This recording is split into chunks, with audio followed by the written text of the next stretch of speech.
Halo, selamat malam. Masih bersama saya Ihan Martoyo. Saya mengajar di SDT Reform Indonesia di Kemang, Jakarta.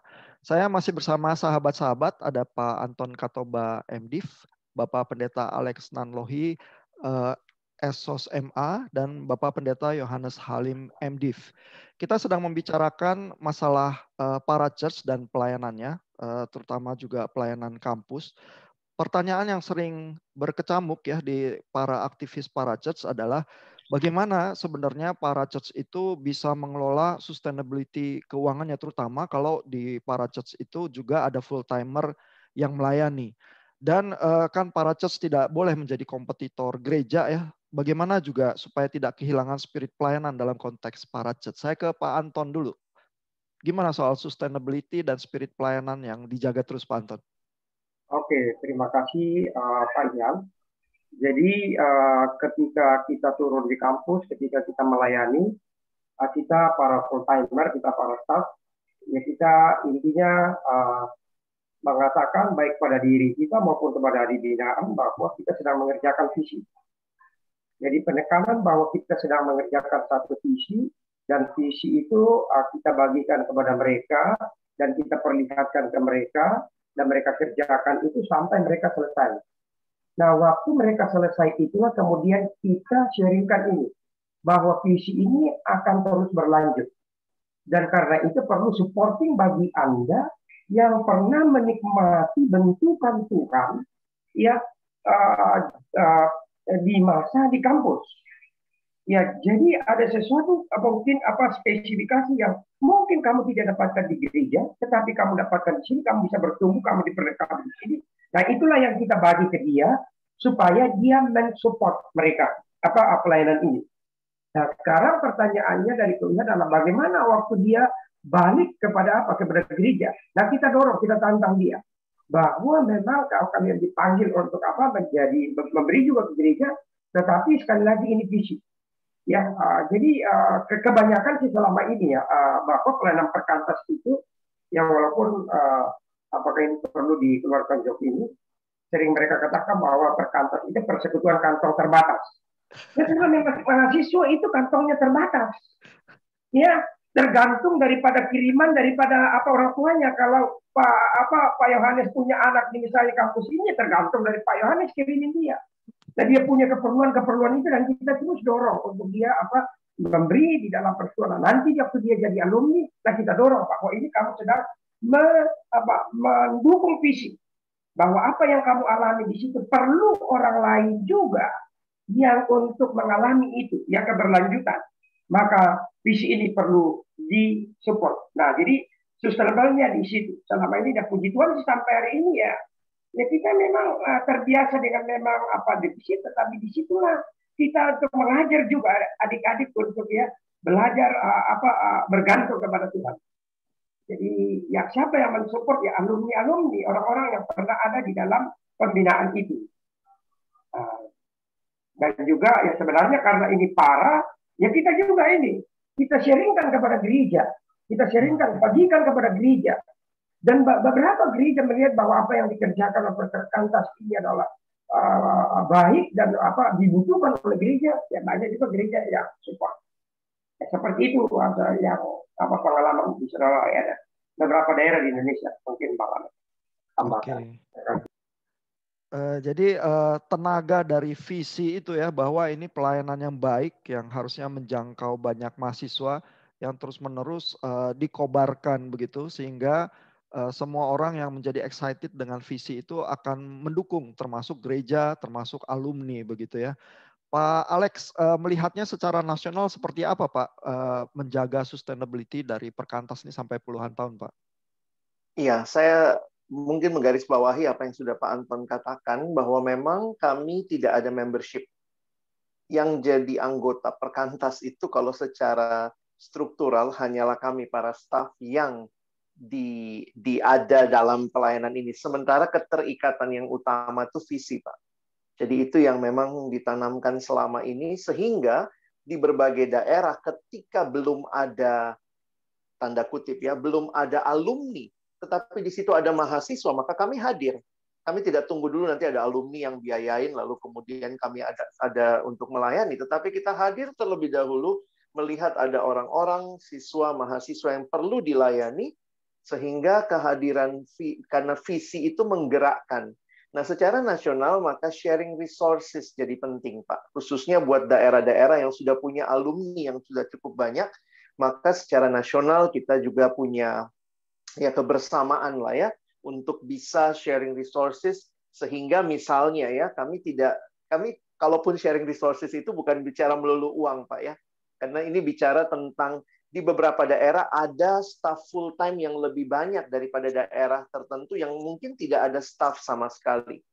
Makanya seperti Pak Anton ini bisa punya kesempatan berminggu-minggu ada di Papua untuk di sana tinggal bersama mahasiswa, melayani mereka, dan sharing resources mungkin dari daerah yang punya alumni yang lebih banyak dibanding. Karena beberapa daerah itu, Pak, kalau bicara alumni ya, ini menarik ya. Ada daerah-daerah kota atau kota tertentu yang orang di sana cuma kuliah. Setelah kuliah dia pindah dari sana. Jadi itu daerah yang bahkan agak sulit kalau kita berharap ada alumni yang stay lama di kota itu. Dan itu berarti juga kita tidak bisa tanda kutip ya berharap bahwa mereka lah yang akan membiayai pelayanan di situ. Sehingga kami punya sistem secara nasional, ada sharing resources, lalu kemudian daerah yang lebih kuat mengangkat adik binaan kepada daerah yang mungkin membutuhkan. Jadi disitulah secara nasional bisa bertahan karena visi yang Tuhan berikan, dan kemudian kita pun juga coba menata sharing yang baik. Walaupun bukan berarti selalu surplus berlebihan, tetapi Tuhan cukupkanlah. Dan itu jadi sesuatu yang sangat kami syukuri melihat tahun ini sudah 50 tahun Perkantas hadir di Indonesia. Iya, dan para donatur Perkantas itu kan juga banyak kaum profesional begitu ya, yang terus mendukung. Nah, ini mumpung siapa tahu komunitas yang lebih besar yang mendengarkan nanti ya, termasuk dari gereja dan kalangan profesional. Sebenarnya kalau dari tadi bicara visi ya, visi seperti apa sih yang bikin para pendukung, para church ini jadi excited? Itu gambarannya seperti apa, Pak Alex? Secara sederhana yang Pak Anton katakan tadi ya, ketika kita hadir membina kaum intelektual, khususnya kalau panggilan Perkantas, bagi kaum intelektual di bangsa ini, sehingga kita menolong mereka melalui penginjilan, pemuridan, pelipat gandaan, dan pengutusan selama di kampus. Jadi memang di situ ya saya lihat ajaibnya cara Tuhan bekerja. Orang yang tersentuh dengan pelayanan, melihat visi yang besar, lalu kemudian mungkin hanya 3-4 tahun ada di kampus, tetapi itu ternyata menjadi fondasi yang kokoh bagi mereka untuk hadir di dalam, jadi berkat di tengah keluarga, di tengah gereja, masyarakat, bangsa, dan negara. Dan kemudian mereka terus ingat bahwa pelayanan ini masih terus dikerjakan, sehingga mereka ikut memberi. Dan mungkin pengalaman yang saya dengar tadi Pak Yohanes ceritakan ya, bagaimana ya masa mahasiswa tuh unik ya, banyak menata pikiran, melihat jati diri, dan ketika pelayanan Perkantas ataupun para church yang khusus melayani mahasiswa hadir dan memberikan hal-hal yang mungkin bisa lebih spesifik kepada kebutuhan mereka, itu menjadi satu fondasi yang saya harus katakan, kalau orang usia 70 tahun, ternyata Tuhan memakai pelayanan 3-4 tahun itu membentuk menjadi fondasi yang kokoh bagi keseluruhan hidup. Dan saya lihat banyak yang tersentuh seperti itu, termasuk saya sendiri Pak ya, sampai memberi diri kembali dalam pelayanan ini untuk melihat bangkitnya generasi-generasi selanjutnya. Saya pikir itu kali Pak visi yang kami hayati. Oh, thank you Pak Alex. Saya ingin ke Pak Yohanes Halim ini. Pak Yohanes, apakah bisa juga dikatakan bahwa pada saat terlibat di dalam para church itulah terjadi, wah Pak Yohanes disconnect nih. Nanti kita tanya lagi. Yeah. Saya ke Pak Anton dulu. Pak Anton, tadi di dalam obrolannya pernah disebutkan juga bahwa kalau para church itu seperti terminal sementara, memang cuma 3 atau 4 tahun, tetapi di terminal itulah mahasiswa itu memilih mau naik bis yang mana begitu ya. Dan apakah Pak Anton melihat ada kisah-kisah mahasiswa yang ternyata lewat bersentuhan dengan para church menentukan keputusan hidup yang jadi krusial, Pak? Ada kisah seperti itu nggak, Pak? Ya, benar apa yang tadi dikatakan oleh Bang Alex. Kenapa banyak mahasiswa-mahasiswa yang setelah dibina di sini akhirnya begitu antusias untuk kembali mensupport, karena pelayanan 3-4 tahun itu secara khusus di dalam kelompok kecil. Nah, kelompok kecil itu yang benar-benar itu mengubah hidup mereka. Kelompok kecil itu yang kemudian merubah paradigma mereka tentang hidup ini, dan kemudian nilai apa yang akan mereka hidupi. Nah, itu yang kemudian waktu mereka bawa di dalam dunia alumni, di dunia kerja, dunia family, dia mulai melihat bahwa apa itu yang penting dalam hidup. Nah, dia menjadi orang seperti ini, dia sadar bahwa, waduh, ini begitu luar biasa ini pelayanan ini. Saya harus mensupport supaya ada orang-orang seperti saya, rekan-rekan saya terus yang boleh menjadi diproduksi dari dari kampus ini, yang bisa naik bis ini, yang benar-benar di dalam bis itu, di dalam itu adalah yang benar-benar hidup fondasinya itu kebenaran. Nah, itu begitu banyak kisah-kisah yang seperti itu cerita, waduh, saya dulu dimenangkan di kampus ini, saya dulu ikut camp ini, dan saya ingat itu ya, Pak Iannya ada satu itu mahasiswa sudah jadi alumni di Bali, dia bilang, waduh, saya ingat dulu Kak Anton, saya datang dengan camp itu robek-robek, saya tidak pernah ada niat untuk mau datang camp, tapi diajak tetap ikut camp itu, akhirnya dia, waduh, menerima Yesus dan mulai kemudian terlibat dalam kelompok kecil. Dia sekarang punya di KTB yang sekarang mau jadi staff.